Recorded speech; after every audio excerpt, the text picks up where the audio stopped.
فقیر کو بھکاری کو تھیلی ملی، اس میں اتنا پیسہ تھا کہ 17 نسل بیٹھ کر کے کھا سکتی تھی، بھیک مانگنے کی ضرورت نہیں تھی اس کو، اتنا پیسہ تھا۔ بھکاری ہے، بھیک مانگ رہا ہے، روڈ پر کھڑا، دلی کی جامع مسجد کے سامنے کھڑا ہو کر کے بھیک مانگ رہا ہے، اس کو تھیلی ملی، اس میں اتنا پیسہ تھا کہ وہ کروڑ پتی ارب پتی اسی دور میں بن جاتا، لیکن وہ تھیلی لے کر کے اس کو جوگ رہا ہے، مالک کا انتظار کر رہا ہے، مالک کو ڈھونڈ رہا ہے۔ جیسے ہی مالک پر نظر پڑی وہ تھیلی واپس کر دیا۔ اب مالک نے جو تھیلی کو دیکھا، گن کر کے پیسہ دیکھا تو پیسہ امانت۔ اب وہ کبھی تھیلی کو دیکھتا ہے، کبھی فقیر کو دیکھتا ہے، کبھی تھیلی کو دیکھتا ہے، کبھی فقیر کو دیکھتا ہے، وہ سمجھ میں نہیں آ رہا ہے یہ دیوانہ ہے یا میں دیوانہ ہوں، یا میں خواب دیکھ رہا ہوں یا ریئل میں حقیقت میں یہی واقعہ ہے۔ بہت دیر کے بعد اس نے حیرت سے پوچھا، ارے بے وقوف کہاں سے آئے ہو؟ رانچی سے آئے ہو؟ ایک تو ہاف پاگل ہم ہیں کہ 12 بج جانے کے بعد بیٹھے، ایک پھول پاگل آپ ہو کے پیشاب پخانہ روک کر کے بیٹھے۔ تو اس نے پوچھا حیرت سے، ارے اللہ کا بندہ، تم بھیک مانگتے ہو، ایک ایک پیسے کے محتاج ہو، بیگ میں تھیلی میں اتنا پیسہ تھا کہ اس کو رکھ لیتے تو 17 نسل تمہاری تر جاتی، تم نے واپس کیوں کر دیا؟ اس کا جواب سنیے، ایسی محبت اللہ نبی کی ہم سب کو عطا فرمائے۔ اس نے کہا میں نے اس لیے واپس کیا کہ تم عیسائی ہو، تمہارے نبی حضرت عیسیٰ ہے، میں نبی کا امتی ہوں، میرے نبی محمد ہے، اگر میں تھیلی واپس نہیں کرتا تو تم بھی خدا کے سامنے پہنچتے، میں بھی خدا کے سامنے پہنچتا، تم میرے خلاف مقدمہ کرتے، میرے نبی بھی وہاں موجود ہوتے، تمہارے نبی بھی موجود ہوتے، تمہارے نبی کا تو سر اونچا ہو جاتا، میرے نبی کا سر جھک جاتا۔ میں اپنے نبی کے سر کو اٹھانا تو دیکھ سکتا ہوں، جھکانا نہیں چاہتا۔ دوسری مثال آپ کے سامنے لے کر کے آ رہا ہوں، بہت دھیان سے سنیے گا۔ گھر کا سارا مال چوری ہو گیا اور آدمی نے معاف کر دیا چور کو۔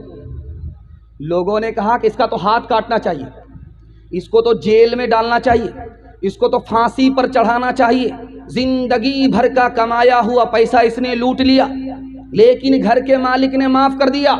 اب اس سے پوچھا، رہے اللہ کا بندہ معاف کیوں کر دیا؟ یہ تو آدمی معافی کے لائق نہیں تھا، تم نے اس کو کیوں معاف کر دیا؟ اس کا جواب سنیے، اللہ ایسا عشق سب کو نبی سے عطا فرمائے۔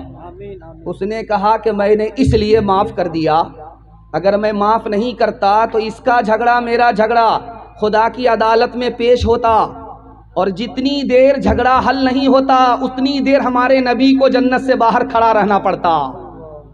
میں اپنے نبی کو جنت کے اندر دیکھنا چاہتا ہوں، باہر کھڑا دیکھنا نہیں چاہتا۔ دو مثال ہے، پیغام ختم کر رہا ہوں۔ انشاءاللہ بیوی سے پوچھ کر کے داڑھی رکھیں گے، ہاتھ اٹھائیے، انشاءاللہ بالکل صحیح جا رہا، ذرا دھیان رکھیے گا۔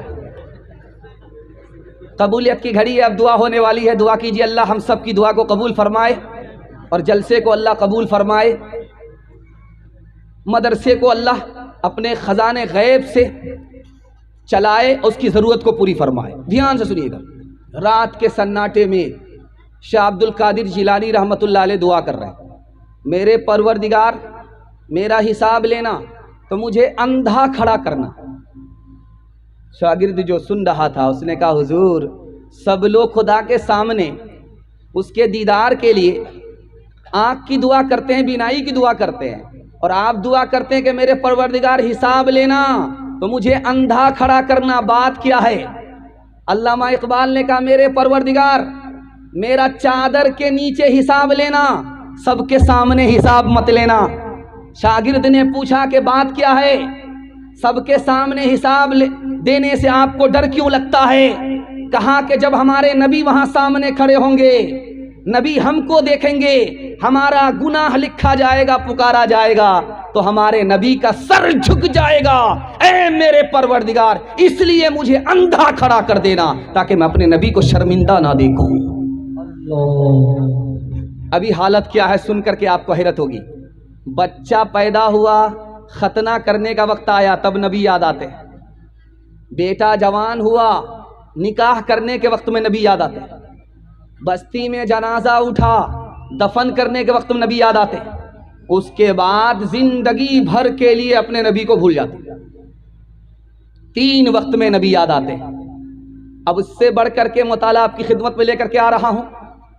ترکی میں ایک مسجد ہے, اس مسجد میں امام آتا ہے نماز پڑھانے کے لیے تو ممبر پر ڈپلیکیٹ داڑھی رکھی ہوئی ہوتی ہے, ڈپلیکیٹ داڑھی رکھی ہوئی ہوتی ہے اور پگڑی رکھی ہوئی ہوتی ہے, لمبا کرتا رکھا ہوا ہوتا ہے. اب وہ جو امام آتا ہے وہ سفاچٹ ہوتا ہے, اس کا چہرہ فٹ بال کا میدان ہے, بالکل سفاچٹ ہے. جب وہ آتا ہے نماز پڑھانے کے لیے تو سب سے پہلا کام کیا کرتا ہے, وہ کوٹ پتلون پر جبہ پہنتا ہے, اس کے بعد پگڑی ڈالتا ہے, وہ جو ڈپلیکیٹ داڑھی رکھی ہوئی ہوتی ہے اس کو لگاتا ہے.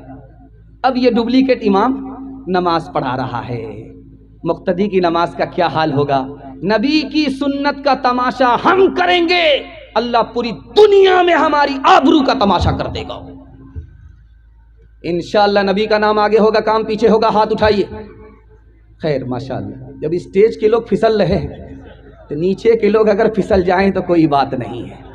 ہر ایک کام تیرا بڑوں سے جدا ہے, تو پابند قرآن, وہ پابند قرآن, تو زر پہ فدا ہے. ہنود و نصارا کا کیوں تھوک چاٹا, کہ مونچھ تو لمبی ہے داڑھی کو کاٹا.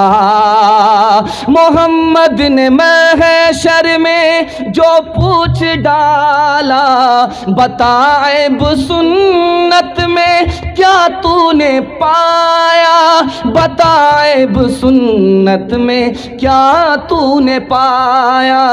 تماشائی مت بن, خبردار ہو جا, ابھی وقت فرصت ہے بیدار ہو جا.